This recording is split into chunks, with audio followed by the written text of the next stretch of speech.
இன்னைக்கு நம்ம வாழைத்தண்டு எப்படி க்ளீன் பண்ணுறது அப்படின்னு சொல்லிட்டு பார்க்கலாம் வாங்க. க்ளீன்னா கட் பண்ணுறத சொல்கிறேன். அதில் நார் அதிகமாக வரும். அதை நம்ம கரெக்டாக எடுத்துடணும். இல்லைன்னா அதை சாப்பிட்டோம்னா சவுக்கு சவுக்குங்கும். அதை நம்ம சாப்பிட்டாலும் நம்ம உடம்புக்கு பிரச்சனை தான். இந்த மாதிரி வாழைத்தண்டை 2 சைடும் அறுத்துட்டு இப்படி எடுத்துருங்க. கையில் பாருங்கள், நல்லா நான் சுற்றுற மாதிரியே சுற்றுனீங்கன்னா அழகாக வந்துடும்.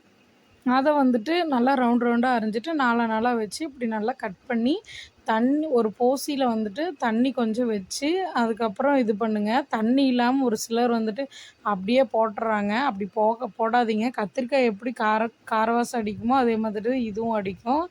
நல்லா இருக்காது சமைச்சாலும்.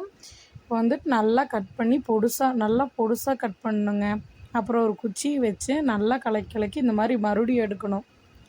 அவ்வளோதாங்க. இது அதிகமா வேலை அப்படின்னு நெனச்சிட்ருக்குறாங்க. ஆனா இதுவும் ஒரு ஜாலியான வேலை தாங்க. குச்சி வச்சுட்டு கிண்டிட்டு சின்ன புள்ள மாதிரி பண்ணிகிட்ருக்கிறது. இதுவும் ஒரு இதுதான். நல்லாயிருக்கும். எனக்கு வாழைத்தண்டு அரியறதுன்னா ரொம்ப பிடிக்கும்.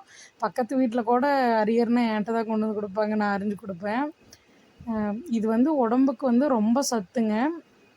கொஞ்சம் உப்பு போட்டு வேக வச்சுட்டு அதுக்கப்புறம் தாளிச்சுக்குங்க. அப்படியே வேக வைக்க அப்படியே தாளிச்சு விடக்கூடாதுங்க. வேக வச்சு தான் தாளிக்கணும்.